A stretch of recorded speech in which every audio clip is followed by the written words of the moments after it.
A palavra hebraica zeroim, aqui traduzida por legumes, é constituída pela mesma raiz da palavra semente, usada no relato da criação, onde se menciona toda a erva que dá semente e também o fruto da árvore que dá semente. Gênesis 1:29.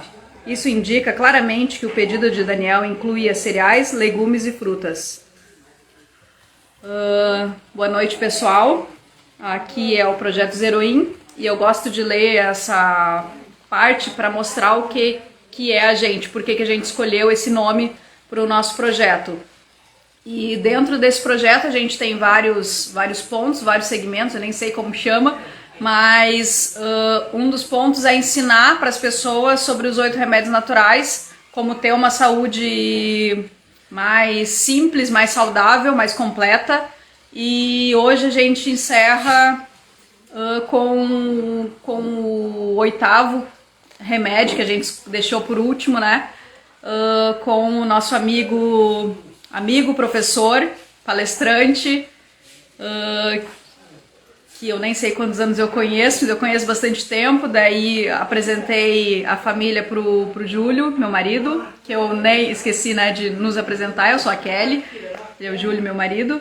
E com isso eu acho que eu vou deixar pro Gui falar um pouco mais dele, porque ele tá nos Estados Unidos, daí tem ali uns termos em inglês e ele que sabe o que mais ele fez, mas o que mais importou para nós, né, é que ele é estudante da Bíblia, de questões doutrinárias, posso falar isso? Profecias, e palestrante, muito bom professor, eu sempre falei isso, que eu entendia muito bem quando ele falava, quando ele explicava, e isso é muito importante, né? Porque eu já tive também professores que sabiam tudo da matéria, mas na hora de passar pro aluno não conseguia, né? Não, a gente não aprendia nada.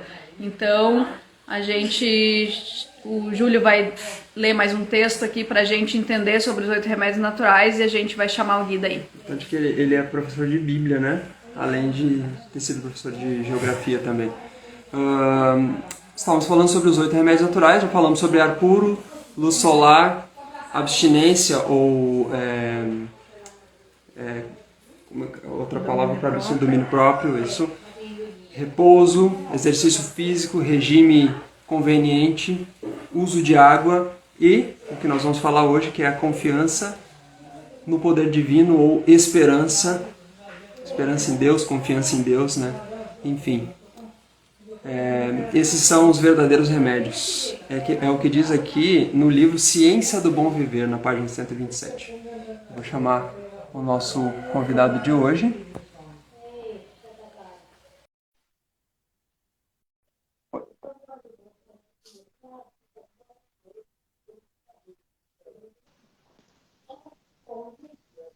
Olá! E aí, Tudo pessoal? bom? Tudo bem? Tudo bem? Como é que tá a família? Graças a Deus, não tenho o que reclamar. Que bom, que bom. A gente fica um pouco nervoso sempre que a gente acaba...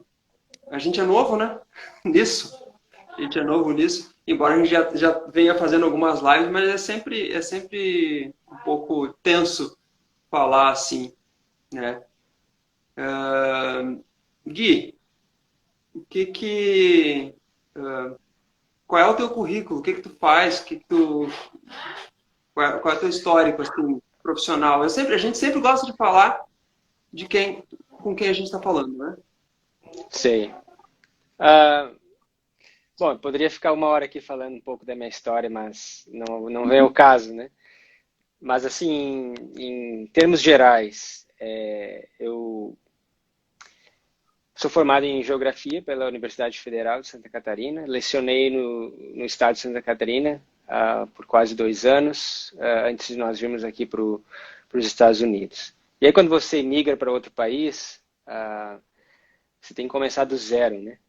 E foi justamente isso que aconteceu, né? Então, eu consegui um trabalho para lavar louça no hospital e Deus foi bondoso comigo, que logo eu consegui uma outra posição, um outro trabalho no escritório. E assim, eu trabalhei quase 2 meses no hospital, na cozinha, na área de servir os pacientes. E eu digo para vocês, olha, eu estava a ponto assim de desistir, de tão duro que era o trabalho. E aí fui para o escritório, trabalhava part-time, né? De manhã num e à tarde no outro, até que eu consegui transferir tudo para esse escritório de compras, né? Do departamento de eventos. Então comecei lá de baixo, né? E aí, com o passar dos anos, acabamos voltando para o Brasil, depois voltamos de novo para cá. Consegui fazer um curso de pós-graduação aqui na área de GIS, né? Geographic Information System. Depois fiz o meu mestrado em Health Informatics, Information Management. Comecei a trabalhar na área de analista de sistema dentro do hospital. Conheci pessoas maravilhosas no hospital, lá no meu curso. Para quem não conhece, a Universidade de Loma Linda, ela é uma universidade que também tem um hospital afiliado a ela, então isso foi muito bom para mim, porque os professores que vinham nos ensinar eram CIOs, eram pessoas que já trabalhavam ali no hospital, né? Executivos, né? Pessoas de alto escalão ali, e que se tornaram amigos, né? Pessoas simples, pessoas muito queridas, bem acessíveis, e fiz uma amizade mesmo antes de começar a trabalhar para eles, né? E aí me tornei amigo, eu conto para o pessoal aqui, eu de lavador de louça, amigo do CIO, né? Me tornei um grande amigo do CIO, que era o chefe de todo o departamento de informática do sistema adventista de Loma Linda, né? De saúde em Loma Linda. E até hoje a gente se troca às vezes mensagens e tudo mais. Então essa é um pouquinho da minha experiência, assim que eu me sustento a minha família aqui nos Estados Unidos. Hoje eu trabalho no Texas, numa outra rede de hospitais, também com valores muito, muito parecidos com Loma Linda, valores cristãos, valores humanitários, né, de igualdade, de fraternidade. Então, essa é um pouco do meu background, né, como se diz aqui. E só nesse trechinho ali já deu para a gente introduzir a nossa fala aí, que é de ter esperança. Se tu não tivesse tido esperança, se tu não tivesse tido fé, de repente tu não teria continuado, ou de repente tu nem teria ido para os Estados Unidos, né? Já que tu falou que é uma mudança, né, bem brusca, assim, grande de vida, né? Eu ouvi a fala do Júlio aí, né, falando dos 8 remédios naturais, e de fato, acho que o principal de todos eles é o último, né? Que aqui nos Estados Unidos a gente tem um acronym, né? Eu não sei como se diz em português. Para cada remédio você tem uma palavra, né? Então aqui esse não sei como se chama em português, mas eles chamam New Start. New Start, né? Então a letra N é Nutrition, né? Aí você tem E, Exercise, acróstico, isso, um acróstico. Então é N de Nutrition, E de Exercise, W de água, etc., até o último que é T, né? New Start. E a palavra New Start, ou o termo New Start, é começar de novo, é um recomeçar, né? E realmente muitas pessoas que se deparam com os 8 remédios naturais, é um recomeço para a vida deles, né? Eles têm que reaprender a se alimentar, reaprender hábitos saudáveis, né? Como, por exemplo, você tomar sol nos horários certos, você fazer atividade física diariamente, você beber água o suficiente, né? E aí também você tem o último deles, que é a confiança em Deus. O trust in God, né? Aqui não é hope in God, não é ter esperança em Deus, mas sim confiança em Deus. Confiança em Deus.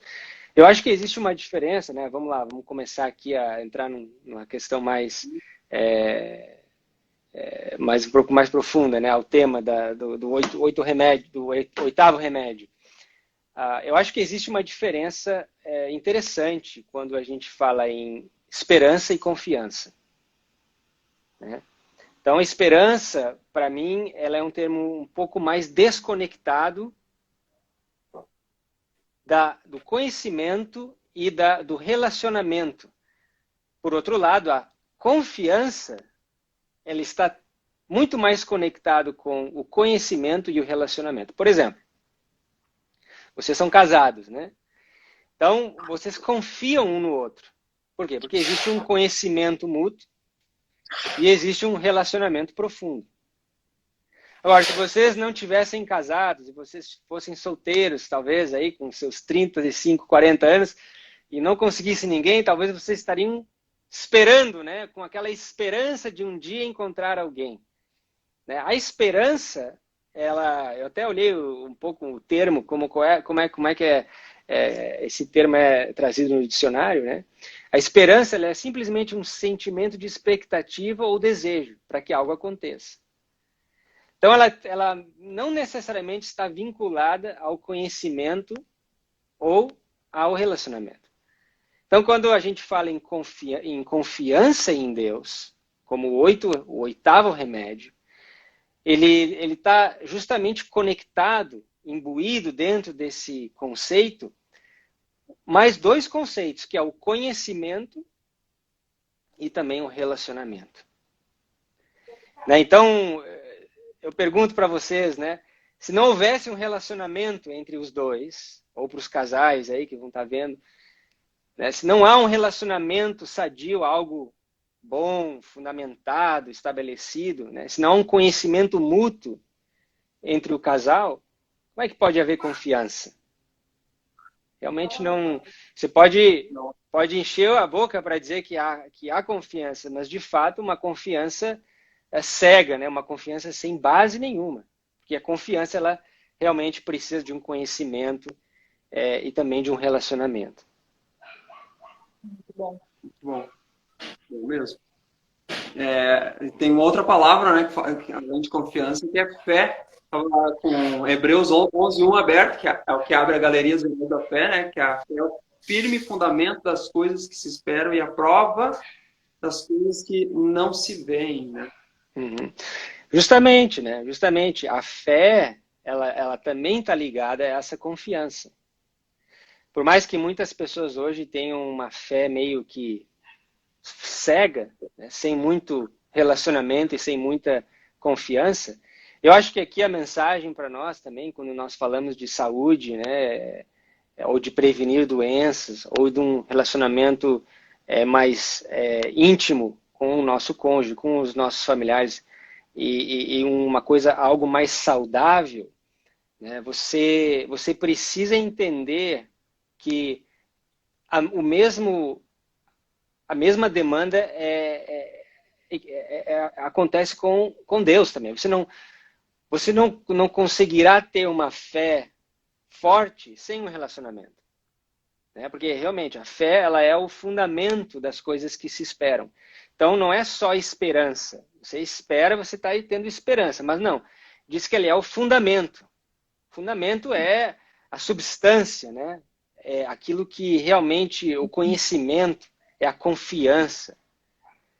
Então, quando as pessoas dizem que confiam em Deus, a pergunta que elas deveriam fazer é: quanto você confia em Deus? Qual é o nível de confiança que você tem em Deus? Porque essa confiança, ela é equivalente, ela sobe na mesma proporção do seu relacionamento com Deus, do seu conhecimento de Deus. E como é que nós conhecemos a Deus? A própria Escritura diz, né? A fé vem pelo ouvir e ouvir pela palavra de Deus. Então é somente você estudando a Bíblia, estudando a palavra de Deus. No caso, nós somos cristãos, nós cremos que a Bíblia é a palavra revelada, né? Divinamente inspirada, mesmo que tenha sido escrita por homens falhos e pecadores como nós, foi direcionada e inspirada por um Deus, né? E isso é algo incrível, porque a Bíblia, ela não é um livro, ela é uma biblioteca cheia de livros, né? Então você vê do Gênesis até o Apocalipse quantos anos, né? Mais de 1.500 anos de espaço né?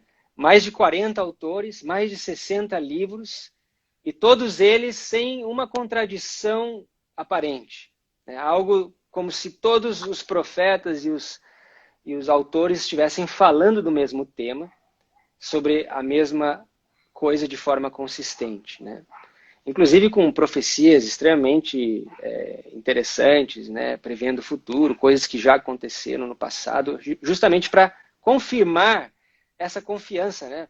Porque da onde que vem essa confiança em Deus? Ela não vem do nada, ela não vem do abstrato, ela tem que vir de algo concreto. E Deus sabe que nós precisamos de algo mais concreto. E é por isso que ele deixou a sua palavra. A própria Bíblia diz que ele é o único Deus que anuncia o fim desde o princípio. E as profecias que se cumpriram faz parte dessa substância que ele deixou para que nós, ao vermos as coisas se desenrolando através da história, possamos então aumentar a nossa confiança nesse Deus, Criador dos céus, do mar, da terra e das fontes das águas, né? Então, mais ou menos por aí. Tô te ouvindo falar e tô lembrando de uma... Nós ganhamos alguns livros de uma senhora conhecida do Rio Grande do Sul, esses tempos. E ali tinha alguns livros daquele Esperança, né? Entre eles estava aquela série de livros, livro do ano, né? Que a Igreja Adventista lança normalmente. Estava ali o título do livro, Viva com Esperança. Na contracapa do livro ali tinha o nome de uma pessoa, de uma moça de seus 20 e poucos anos aproximadamente. Essa moça, foi engraçado encontrar aquele livro com o nome dela, porque alguns anos atrás, algum tempo atrás,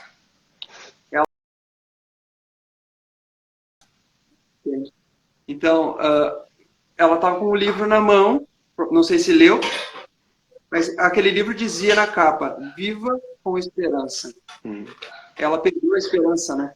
Mas será onde que estava a esperança dela? A pergunta é, onde que nós, como seres humanos, normalmente buscamos esperança, buscamos essa fé, essa confiança? Se não, por que não em Deus, né? Olha, isso aí é algo fascinante, porque você olha para trás na história e você vê que geralmente o ser humano coloca confiança em si mesmo. Você vê, por exemplo, as próprias religiões politeístas, né, da antiguidade, eles faziam ídolos com as suas próprias mãos, né? Então eram as obras das suas próprias mãos, eles faziam esses ídolos e eles tentavam materializar o conceito que eles tinham da divindade, né? E adoravam as pedras, né, o pau, as pedras preciosas, ao invés de buscar a conexão com a verdadeira fonte, né? Porque nós temos, eu penso, essa necessidade de materializar as coisas, né? O abstrato para nós é um pouco difícil, é um pouco complicado de nós entendermos. É justamente por isso que Deus ele nos deixou tanta evidência na sua obra da criação, na criação da Terra, né? Eu tenho um background de geógrafo, então a gente estuda muito a história da Terra, geologia, geomorfologia, climatologia, e você tem dois caminhos a seguir ali, né? Ou você crê que tudo vem do acaso, que não há uma mente inteligente que planejou tudo isso, né? Ou então você vem pelo outro lado, né? De que existe sim um design inteligente por trás de tudo isso, né? Porque as evidências, elas são muitas evidências, né? Que dão suporte a esse design inteligente. Então, antigamente mesmo, quando você... Até me lembrei de uma história quando nós estávamos conversando sobre esse tema, algo que realmente o povo de Israel no passado teve que depender, teve que ter confiança em Deus, né? E essa história está ligada à terra, né? Vocês têm o tema central do canal é a questão da produção de alimentos da terra. Se vocês lembram que durante 6 anos o povo deveria cultivar a terra, mas o 7º ano a terra deveria descansar. Então veja bem, você imagina 1 ano sem produção. Se eles eram sustentados pela terra, naquele ano eles deveriam então confiar que Deus proveria o alimento. Será que nós teríamos essa confiança hoje? Né? E de fato, o que acontecia? A terra produzia sem eles precisarem cultivar a terra. Por quê? Porque durante 6 anos, e veja só, o conhecimento, né? Aí entra a questão do conhecimento. 6 anos eles produziram na terra. As sementes foram lançadas, eles colheram, né? E obviamente nós sabemos que o material genético das plantas, elas ficam no solo. Quando você colhe os frutos, as plantas, elas muitas vezes entram num estado de dormência, ou às vezes morrem, né? Mas as sementes, elas às vezes geram novas plantas que vão produzir novos frutos. Então, durante esse ano, a terra produzia por si. Eles não morriam de fome. Mas a terra, né, Deus por trás, né, daquela semente, olha só como a agricultura ela é, como Deus ele é generoso, né? Você planta uma semente, por exemplo, uma semente de abóbora. Sementinha pequena. Não tem ali, sei lá, uma fração de grama ali, né? Você joga aquela semente e ela te produz quilos e quilos de fruto. Né? Então, olha só a generosidade que Deus colocou na Muita natureza. semente dentro para a gente colocar de volta, né? Justamente, além da produção em abundância, da generosidade de alimento, ela te dá ali, dentro de cada fruto, a possibilidade de você estar plantando isso de novo para que nunca acabe. Né? Então você imagina um pé de árvore, né? Sei lá, uma semente de laranja. Agora, você planta uma semente de laranja, você tem que ter paciência, né? Você tem que ter confiança de que aquela semente ela vai produzir. Ela vai demorar, ela vai passar pelos seus ciclos até começar a produzir o fruto. Mas quando ela começa a produzir, na sua estação, ela produzir por muitos e muitos anos, toneladas de fruto. Então a natureza de Deus ela é muito generosa. Né?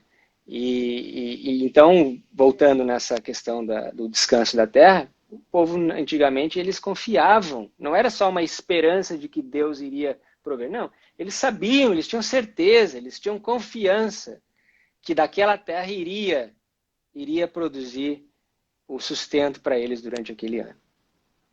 Uhum. Tu falando isso me lembrou do que a gente está vivendo aqui, né? Aqui no Nordeste, que até 7, 8 dias atrás, mais ou menos, tudo cinza, tudo a gente passava pelos lugares, pelas estradas, assim, tudo morto. Cara, como é que tá em pé aquilo ali? Por que né? que tá em pé aquilo ali? Por que não desmata tudo e planta alguma coisa viva, porque parece que está tudo morto. E daí choveu, tiveram as primeiras chuvas, né? Choveu 2 noites, eu acho, mais ou menos isso. Foi suficiente para agora, esses dias foi passando e foi aumentando, né? Isso, tudo verde, tudo rebrotando, flores saindo, flores onde a gente nem sabia que tinha algum galho vivo ali, com flores. E no chão, assim, no chão seco, né? Que a gente não tem nada. E brotando um monte de coisinhas verdinhas, tá tudo o tapete verde, assim, é incrível. E para essas pessoas daqui, elas sabem que vai ter esse período de seca e vai vir logo, né, depois daquilo, esse tempo de chuva. E eles têm que ter esperança, porque, na verdade, a confiança, porque eles não sabem exatamente a data, porque daí tem gente que, quando a gente chegou aqui, né, começa em outubro, não, pode ser que seja em novembro, não, pode ser que seja em dezembro, mas pode ser também que seja lá em janeiro. E a gente é apavorado, né? Mas eles têm essa esperança e confiança de que já aconteceu e que vai acontecer de novo, né? Justamente, e essa confiança é baseada no conhecimento que eles têm. Conhecimento empírico ali do que aconteceu nos anos passados, nas décadas passadas, nas gerações passadas. E eles então veem o padrão e aquilo ali é um conhecimento. Da mesma forma, quando a gente fala da confiança em Deus, a mesma lógica tem que ser verdadeira. E para você conhecer você não pode, não vem por osmose. Você tem que vivenciar aquilo, você tem que ter experiência, né? A mesma coisa com Deus, você tem que ter um relacionamento com Ele, você tem que ter conhecimento da sua vontade, da sua palavra, qual que é o plano, o propósito, né? De Deus para a sua vida, para a vida do planeta, para a natureza e tudo mais, para você ter essa confiança. Eu também morei no semiárido por 10 anos, lá em Loma Linda, e no verão, às vezes, a gente passava assim, aquele deserto, né? Fazia trilhas e tal, naquela poeira, naquele deserto que não nascia, só nascia espinho e cacto. Aí dava uma chuvinha, passava alguns dias, pronto. As flores de mais variadas cores, né? A grama verde como um tapete, assim. Então, como é maravilhoso, né? As sementes dormem, né, na terra, ficam lá adormecidas até que a chuva, ela então faz produzir e brotar e dar semente, né, ao semeador e pão ao que come, né? Bom, eu estava falando ali, voltando, né, ali a história daquela moça que eu falei antes. A gente via, ele conhecia ela, que ele conheceu também, um materialismo muito grande, sabe? Uma busca, sim, roupa, coisas, né? Viagens.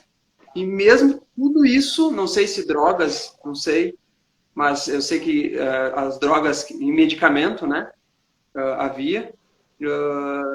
Mesmo com tudo isso, nada adiantou, nada serviu e ela acabou dando fim à própria vida, né? E a gente vê que isso não, as coisas materiais não levam a lugar nenhum, né? Não, Certamente. É até compreensível, né? Por que as pessoas buscam isso, né? A gente consegue entender. Agora, eu queria falar lembrei aqui de uma experiência que fizeram muitos anos atrás, né? Com uma rata que teve ratinhos, né? E aí separaram esses ratinhos em dois grupos, né, de ratos. E ambos os grupos foram alimentados com o mesmo suprimento, o mesmo leite materno. Então, a questão material que você está falando, né? A matéria foi a mesma para os dois grupos de ratos. Ambos estavam bebendo do mesmo leite da mãe. Com o passar dos dias, um dos grupos crescia bem forte, só que a diferença aqui dos dois grupos é que um deles ficou com a mãe e o outro ficou separado da mãe. Okay? E com o passar dos dias, então, o grupo que ficou com a mãe crescia forte, se desenvolvia, e o grupo que ficou separado da mãe não resistiu. Não crescia, mesmo ali se alimentando com o mesmo leite, já não queriam mais aquilo ali e acabaram perecendo, né? E aí a conclusão, em suma, né, do experimento, é que se compreendeu que o amor e o afeto da mãe, estar próximo da mãe, o calor da mãe, as lambidas que a mãe dava nos filhotes, estimulava hormônios de crescimento. Estimulava secreções no corpo dos filhotes que faziam com que a nutrição realmente fosse absorvida e eles crescessem e se desenvolvessem. É como se gerasse faíscas nas células desses ratos para que as células se multiplicassem e crescessem. E nós sabemos que o nosso corpo, e os animais em geral, nós temos um sistema operacional que mora no nosso cérebro, né? E é que é dali que parte todos os comandos para o nosso corpo, para a secreção de hormônios, para a produção, enfim, de todas as substâncias necessárias para o nosso corpo. A própria musculatura, né, o fato de nós estarmos aqui falando e conseguindo entender, tudo é processado e comandado pelo sistema nervoso central. E periférico, etc. Né? Existem aí classificações diferentes. Só que aí nós vemos quão importante para esse grupo de ratos foi a presença e o amor e o aconchego da mãe ali para o crescimento. A mesma coisa se dá também com o ser humano. Né? O ser humano ele precisa do afeto, do amor, ele precisa de companhia. Ninguém foi criado para viver isolado, né? Nós precisamos um do outro, nós precisamos da comunidade, da família, mas ainda mais nós precisamos de Deus. Quando nós crescemos longe de Deus, nós definhamos, como essa moça que você acabou de citar há pouco. Ela buscava o materialismo, buscava aquilo que o dinheiro e o braço dela podia alcançar, mas aquilo não foi o suficiente. Existe uma ciência hoje que estuda isso. E essa ciência, ou esse ramo da ciência, chama-se epigenética. Eu não sou nenhum especialista em epigenética, muito menos em saúde, simplesmente eu sou um leigo aqui que gosto muito desses assuntos. A epigenética, basicamente, comprova que as influências exteriores, elas estão diretamente ligadas com a nossa saúde. Ela basicamente prova que nós podemos ligar ou desligar material genético nas nossas células, genes das nossas células, que produzem coisas boas. E que uma vez desligados, devido a estímulos externos, param de produzir essas coisas boas. E começam a criar disfunções no corpo. Então, eu não quero entrar em detalhes aqui, mas a própria ciência já comprova que esses experimentos, essas situações, elas realmente têm uma base científica. Sim. Eu estava falando do rato e da mãe, e eu estava lembrando de um texto muito famoso que diz que ainda que uma mãe se esqueça de um filho, jamais Deus vai esquecer de nós, né? Deus fala, mas ainda que que aquela mulher que se esqueceu do seu filho que cria, ainda que ela se esqueça, contudo eu não me esquecerei de ti, diz em Isaías 49:15, né? Pois é. Quão importante é a confiança. E como a gente ter essa confiança é a questão, né? Porque às vezes as pessoas podem dizer, mas isso aí, como é que eu vou ter, como é que eu vou chegar a ter essa confiança? Isso aí é só para fanático, né? Para fanático. Isso aí não tem pé nem cabeça. E aí nós voltamos para a questão do relacionamento. É impossível você ter confiança em alguém sem conhecer aquela pessoa. Então, antes de você questionar, duvidar, você tem que dar uma chance, você tem que conhecer. Né? Se você não tivesse dado a chance para o Júlio, Kelly, como é que você ia conhecer ele? Você ia estar criando aí preconceitos, talvez, e colocando empecilhos, ou esse aí, né? Não é para mim. Então, você tem que dar a chance. Com Deus é a mesma coisa. Né? Eu encorajo as pessoas, dê a chance, conheça, busque conhecer racionalmente. Né? A Bíblia, por muitas vezes, diz que o nosso culto tem que ser racional, não é emocional. Racional. Deus nos deu uma razão para nós racionalizarmos. Né? Arrazoemos juntos, a Bíblia nos convida a fazer. Arrazoemos com Deus. Né? Então é por aí, eu acho. Né? E quando a gente vai falar sobre os 8 remédios naturais com cristão, né? Principalmente da nossa religião, eu gosto de falar isso, porque como que eu vou ter um culto racional se eu não estiver fazendo uso dos 8 remédios naturais? Se eu não estiver fazendo exercício direito, me alimentando direito, me abstendo ali de coisas que são nocivas para mim, não tomando água, não tendo ali o sol, dormindo direito. Dormir é muito importante. Às vezes um simples jejunzinho ali para tu conseguir estudar alguma coisa, tu vai racionalizar de uma melhor forma e racionalizar. E eu falo também que um complementa o outro. Não tem como tu ter um sem ter o outro. Vai capengar, vai dar errado, não vai ser completo. É justamente o que a epigenética estuda. A influência do externo, né? que é o externo? É a luz solar, é o descanso, né? É a nutrição, é o consumo de água adequado, é o exercício físico. São elementos externos que trazem saúde e equilíbrio para o nosso corpo. Quando você não faz algum desses, ou faz meia boca, né? Ou não pratica, você causa um desequilíbrio no corpo. E esse desequilíbrio vai gerar problemas.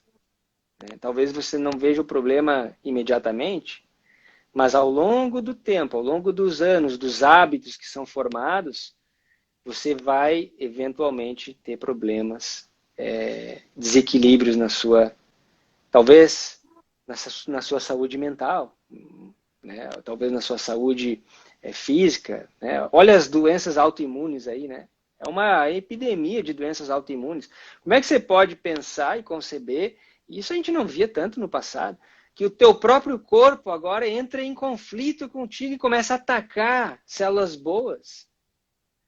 Teu sistema imunológico trata o teu corpo, as tuas células como inimigas.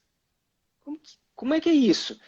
Parece que você imagina lá no seu computador, né? Você está usando o computador e aí o computador começa a atacar os arquivos, né? O próprio sistema. Então, alguma disfunção, algo acarretou essa disfunção, né? E é claro, acho que talvez o mais evidente dessas doenças autoimunes aí, a própria diabetes, né? E isso já se sabe que está diretamente ligado, essas doenças crônicas, com o estilo de vida das pessoas. Isso não é novidade, não. Não Fiz uma é. pesquisa. Quantidade de doenças autoimunes que existem. Aqui fala que existem mais de 50 tipos de doenças autoimunes. Aí cita algumas das mais conhecidas. Né? São muitas. Né? O corpo se auto-atacando. Né? Pois é. É terrível, terrível. Então, e as doenças mentais, muitas vezes, elas têm também origem em fatores externos, tá? Talvez o próprio rancor, a mágoa, né? Então, você para pensar. Uma vez eu escutei um médico falando, especialista em epigenética, que quando você guarda o ressentimento, guarda a mágoa, você está basicamente fazendo mal a si mesmo, né? Cientificamente isso é provado. A Bíblia já fala isso há muitos séculos já, né? Que aquele que guarda o rancor, o ressentimento, é como se os ossos estivessem se secando, né? A vida vai se desfalecendo.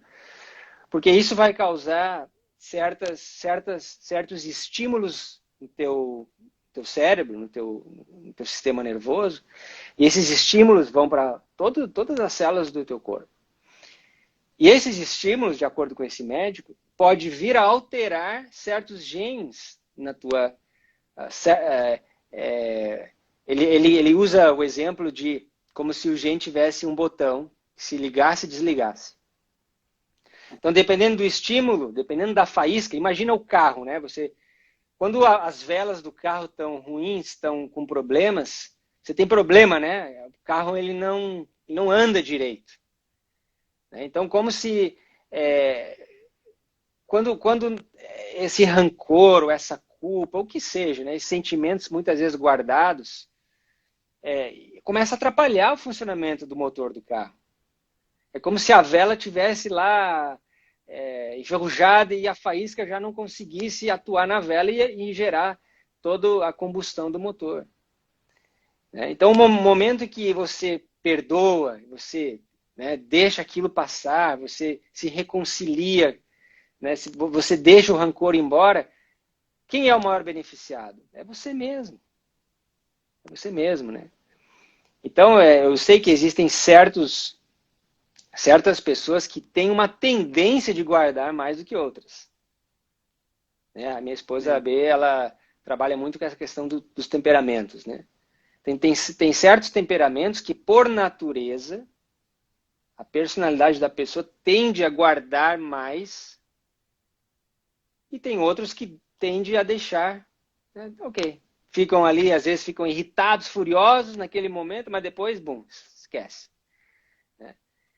Então, esses que guardam, eles têm essa dificuldade e muitas vezes você guarda por tanto tempo que aquilo ali somatiza, aquilo ali vira um problema sério, às vezes mental, um problema de relacionamento. Né? Por isso que as pessoas que são abusadas, né, muitas vezes, têm problemas mentais terríveis, porque somatizam isso e realmente é um trauma terrível, não estou dizendo que não, mas são coisas que, depois que passou, que mais pode ser feito se não se agarrar a Deus e as suas promessas, né? E ter confiança que Ele vai fazer com que a gente deixe aquilo ir embora. A gente, né? Eu ouvi outro dia alguém dizendo, eu vou usar essa garrafa aqui como exemplo, mas ele pegou um copo pequeno e perguntou para os alunos, quanto que pesa essa garrafa aqui, né? Pesa muito, pesa pouco? E aí ele disse, olha, depende. Tudo depende de quanto tempo você segurar. Se você segura isso aqui por 1 minuto, é leve. Agora, se você segura essa garrafa aqui por 1 hora, e a propósito, eu ano passado quebrei o meu dedo, deixei essa garrafa cair no dedo do meu pé, estava cheia até a boca. Quebrou o dedo, cortou, terrível, tá? Então, você imagina, você segura 1 hora essa garrafa aqui, como é que vai estar o seu braço? Aí você imagina segurar um dia inteiro essa garrafa. E tem gente que segura meses e anos, mágoas, e aquilo ali é um peso tremendo para a vida da pessoa. Deixa embora, let it go, como diz aqui. Se você não consegue, peça a Deus, Ele vai te ajudar. Deus mesmo, Ele promete que, com relação aos nossos pecados, Ele perdoa e esquece. Ele não guarda aquilo ali. Ele não vai guardar para um dia te acusar, né, daquilo. Não. Se você realmente confessou e recebeu o perdão, ele joga lá nas profundezas do mar, para que ninguém mais mexa naquilo. Diz, não se ponha o sol sobre a vossa ira. Mas eu me lembro isso aí, essa passagem no início do nosso casamento, às vezes a gente tinha discussões e tal, normal, né, no início do casamento. E às vezes a gente dormia de mal um com o outro. E aquilo ali fazia um mal terrível, assim, tu dormia mal, acordava mal, até a reconciliação, até a conversa, às vezes ficava sem falar, né, de mal. Terrível, terrível. Quem é que gosta de viver assim? E tem gente que vive anos assim, né? Anos assim. Então, e esse é um exemplo que você está dentro dessa vibe, né? Aquilo ali começa a causar disfunções no teu corpo. Talvez você não perceba, e talvez eu não saiba explicar, mas são disfunções, a epigenética explica. No momento que você reconcilia e há essa reconciliação, bom, parece que as coisas voltam ao normal. Né? Sim. Fiz uma lista de algumas coisas. Citei aqui estresse. O estresse também faz parte, né, do nosso cotidiano. Depressão, que é um conjunto de estresses, talvez, de uma vida. Não, a depressão é uma consequência. O estresse também pode ser uma consequência, mas ele está diretamente ligado a elementos externos. Né? Por exemplo, você tem um dia terrível de trabalho, ou você passa por uma situação estressante. Eu perdi o meu pai há pouco tempo. Existem situações que causam estresse. Né? Então, dependendo de quanto tempo você vai alimentando aquilo e você vai vivenciando aquilo ali pode sim desencadear uma depressão. Né? Então, talvez a depressão seja um estágio ainda, né? Uma consequência, não só do estresse, mas de outras coisas também externas. Né? Talvez aí você pergunta, mas peraí, às vezes 2 pessoas, né, passam pela mesma situação e lidam completamente diferente, e a consequência é completamente diferente. Né? Como isso é possível? Justamente porque lidaram de forma diferente. Isso aí é muito importante. E quão importante é criar um filho no caminho certo, no caminho de Deus, né? Para que ele saiba com o tempo aí lidar com esses estresses, né? Ensina a criança no caminho que deve andar, né? Enfim, a gente sabe que uma criança que tem pais cristãos, tem uma boa criação, não importa se é rico ou pobre, independe de classe social, né? Uhum. A gente sabe que ela vai ter uma predisposição a enfrentar os problemas com uma mente um pouco mais forte, né? Baseada no poder divino, na confiança no poder divino. Exatamente. Eu vejo aí, a gente acabou de passar por um período eleitoral no Brasil, e muitos cristãos aí estão completamente arruinados, né? Parece que o mundo acabou, né? Parece que terra arrasada, né? E agora, né? Deus nos abandonou, né? Deus, pátria e família, né? Não. Mas aí é a questão, né? Como é que foram criados? Qual foi o relacionamento? Que tipo de relacionamento com Deus essas pessoas realmente têm? Se dizem cristãos, ok, defendem os valores cristãos, mas qual é a relação com Cristo? Conhecem a Cristo? Conhecem o caráter de Cristo? Né? Buscam aprender de Cristo? Né? Então, são perguntas fundamentais que nós devemos nos fazer, especialmente num momento de crise, num momento de dificuldade, que acontece com todos nós, né? Todos nós somos sujeitos a isso, né? Porque somos cristãos ou buscamos seguir os passos de Jesus, que as dificuldades serão menores, pelo contrário, né? Muitas vezes temos ainda mais dificuldades. Então, será que essas pessoas realmente têm confiança ou será que só tinham uma esperança? Ou continuam tendo só esperança em dias melhores? Não. Eu acho... A esperança desses aí, tanto de um lado quanto de outro, né? É a esperança nos homens, né? Eles esperam que aquele homem salve a pátria deles, né? Todas as características que eles acreditam ali vai ser salva por aquele homem, né? E é isso que a gente tenta falar, né? Não é em homens que a gente tem que ter esperança, né? Muito menos confiança, né? Pois maldito homem que confia no homem, né? E faz da carne da carne seu braço, né? Bom, mas isso é de se entender também, né? Porque não é de hoje que os homens confiam nos homens e querem estabelecer aqui o seu reino. Os próprios discípulos de Jesus compreenderam errado a natureza do seu reino. Eles acharam que Jesus veio aqui para libertar eles dos romanos, do jugo romano, do jugo opressor, né? da escravidão, né? dos impostos, dos tributos, né? Dos ataques aos valores da família, né? Das opressões religiosas, das perseguições religiosas que sofriam, né? Da imoralidade.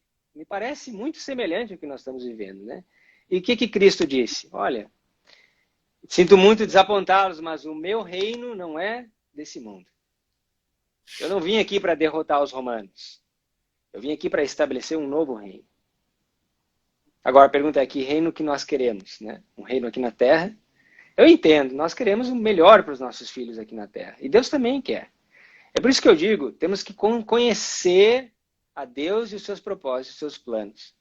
Porque assim como ele colocou pagãos no passado para reinar, mesmo dentro do povo de Israel, você olha lá para a história de Saul, por exemplo. Deus escolheu Saul. Saul não escolheu a Deus. Deus deu a liberdade.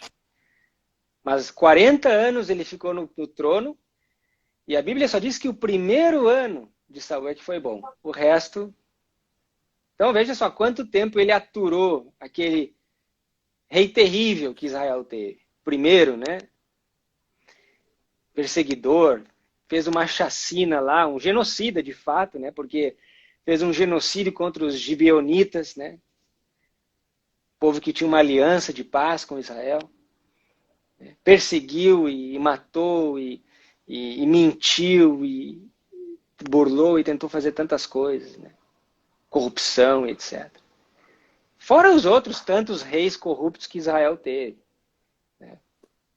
Então, assim, Deus, no final, ele tem os seus propósitos. Ele pode, através de reis maus, né? Assim como reis pagãos, Nabucodonosor, um rei pagão, Ciro, um rei pagão, ele cumpriu os seus propósitos através de governos pagãos, governos horrorosos, terríveis, né? Da mesma forma, ele também cumpriu os seus propósitos através de governos bons, né? Como a reforma que Josias fez, né? O próprio reinado de Davi. Então, assim, a gente tem que compreender e conhecer, porque senão a gente realmente perde a esperança e a confiança, né? Relacionamento, né? Relacionamento com Deus Exatamente. faz toda a diferença, né? Estava lendo aqui agora, em 1 Pedro 3,15, que fala que a gente precisa estar sempre preparado para responder com mansidão e temor a qualquer que pedir a razão da esperança que há em vós. Tem várias passagens com esperança, eu lembrei dessa aqui, que a gente tem que estar preparado para responder com mansidão e temor, né? Com caráter puro, né? Procurar ter um caráter puro aí, de mansidão e temor. Eu estou lendo aqui 1 Pedro 3,17 também, porque é melhor que padeçais fazendo bem do que fazendo mal. E daí eu lembro que, quando estava falando ali, vindo na cabeça, assim, né, que se ao invés da gente esperar que um governante, né, com toda a sua tropa lá, resolva o problema do planeta, né, porque a gente não está separado, por que a gente não faz a nossa parte? Por que eu não faço a minha parte? Por que o Guga não faz a parte dele? Isso em todas as coisas, como eu estou tratando o meu vizinho, como eu estou tratando o meu colega de trabalho, aonde eu estou botando o meu lixo, como eu estou separando o meu lixo, eu estou colocando ali, sabe? E sobre lixo a gente vai falar semana que vem, que é muito importante, muito interessante, porque às vezes a gente pensa, eu fazer não vai fazer diferença no mundo, então eu vou deixar para os outros. Quais outros que vão pensar igual a mim? Né? Então, se todos nós fizéssemos a nossa partezinha, de repente não ia sobrar tanto para esse governante resolver, né, uma coisa tão grande. Perfeito, perfeito. Eu vejo tanta... Bom, essas eleições foram marcadas pelo ataque, né? Pela difamação. Um candidato difamando o outro. Talvez a palavra que mais se ouviu foi a mentira. Fulano é mentiroso. Mentiroso, mentiroso. Para de mentir. Né? Você é o rei da mentira, o pai da mentira. Bom, e é justamente isso. Você vê no âmbito maior, né, superior, a acusação, um dizendo que o outro era mentiroso. Mas e você? E eu? Temos usado dessa falácia, da mentira, para conduzir a nossa vida, né? A chamada mentira branca, né? Quantas pessoas usam da mentira no dia a dia, né? Para enganar, para dissimular, para tentar buscar seus interesses. Às vezes coisas bobas, que isso aí é uma bobagemzinha. Mas espera aí, princípio é princípio. Se você abrir a minha carteira e lá tiver $1.000, e você pegar ou $1 ou 1.000, você é um ladrão igual. Se você mentir uma coisinha pouca e mentir uma coisinha grande, você é mentiroso igual. Então a pergunta é, o que nós estamos fazendo no nosso dia a dia, na nossa esfera de influência, né, para poder apontar e dizer, fulano é ladrão, fulano é mentiroso. O tal é ladrão. E aí? E você? Está pagando seus impostos direitinho ou está sonegando uma parte? Né? Tá devolvendo aquilo que a Deus pertence ou está pegando tudo para ti? Né? Então são questões importantes para você. Claro, muitos fazem por desconhecer. Mas muitos cristãos conhecem. E roubam também. Né?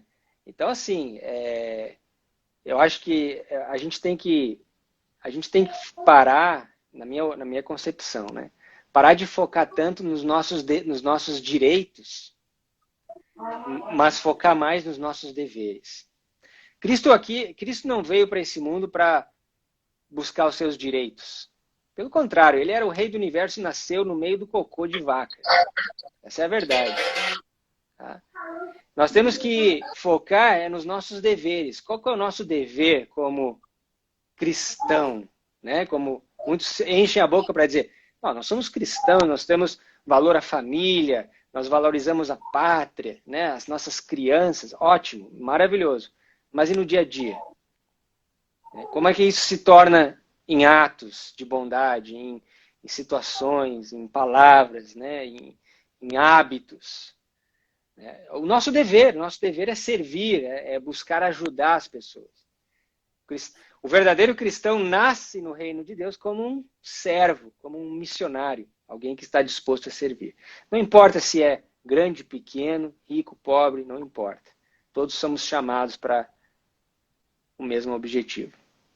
Isso fortalece a nossa esperança, dá esperança para quem está recebendo ajuda, está recebendo a cortesia, e para quem está assistindo, quem está ajudando, também ajuda, né? Sim, certamente. Eu me lembro a minha avó, quando era viva, ela se aposentou muito cedo na vida dela, era professora, e acho que 40 e poucos anos ela estava aposentada já, começou muito cedo. E ela começou a entrar, assim, numa situação de quase, assim, um conflito existencial, nem agora, o que eu faço? E aí ela descobriu uma grande bênção, que ela levou isso com ela até o final da vida dela, com 80 e poucos anos, é o trabalho voluntário. Ela era voluntária, fazia o trabalho voluntário lá na Santa Casa, lá com o grupo dela e tudo mais, mas aquilo ali preencheu a vida dela. Tu vê, ela estava ajudando os outros, mas quem é que estava sendo beneficiada também em troca? Ela mesma. Estava sendo uma grande beneficiada de todo esse serviço e caridade que ela fazia. Bom, muito bem. Gui, esse assunto vai longe. Vai longe. A gente conversa sobre essas coisas, assim, é muito bom falar sobre isso, né? Mas, já estamos aqui aproximadamente 1 hora.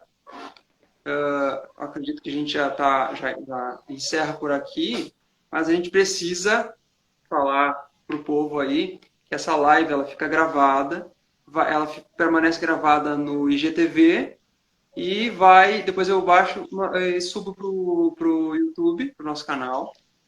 E aí falar para o pessoal compartilhar essa e as outras também, porque são assuntos muito bons. Falar aí para seguir o teu perfil, né? Aí... eu não uso mais Instagram, Júlio. Olha, vou dizer para ti, eu tentei, acho que há uns 2 anos atrás, quando começou a pandemia, eu tentei ativar lá e dar alguns conselhos e tal. É isso aí, eu ia falar desses conselhos aí. Cara, eu me incomodei tanto, assim, eu disse, não, eu não... Muita coisa na cabeça, né? Não. Mas assim, ó, vamos falar aí sobre a consultora que tu tem em casa aí, que dá consultoria homeschooling, né? Bea. Educação Bom, isso sim, ela ainda está engajada lá. Sim, depois eu deixo na descrição, aí, quem sabe nos comentários também. Isso, beleza. Direitinho aí o arroba dela. E aí, agradecer a ti, muito obrigada. Sempre muito bom conversar contigo. Estamos à disposição. A gente volta a conversar aí numa outra ocasião. Obrigado mesmo. Que Deus abençoe. Prazer. Tem mais alguma coisa para falar? Pode falar. Não, queria desejar sucesso para vocês aí nos projetos que vocês têm no futuro, seja aí, seja em algum outro lugar. Coloquem Deus sempre em primeiro lugar e Ele vai abrir e fechar as portas de acordo com a vontade dele, né? A gente faz os nossos planos, Deus dirige os nossos passos e nós temos que confiar, né? E se nós temos a experiência com Ele no passado, não há nada a temer, a menos que nós nos esqueçamos de Deus, como Deus tem nos guiado no passado, né? E dos seus ensinos no passado, né? Então, que Deus ajude vocês aí, tá bom? Aquele verso que diz: aos quais Deus quis fazer conhecer quais são as riquezas da glória deste mistério entre gentios, que é Cristo em vós, a esperança agora. Uhum. Então, termino com esse texto aí. Muito Bacana. obrigada, Gui. Valeu, Boa noite beijo. pra todo mundo. Beijo para vocês Mais. todos. Tchau. Mais. Tchau.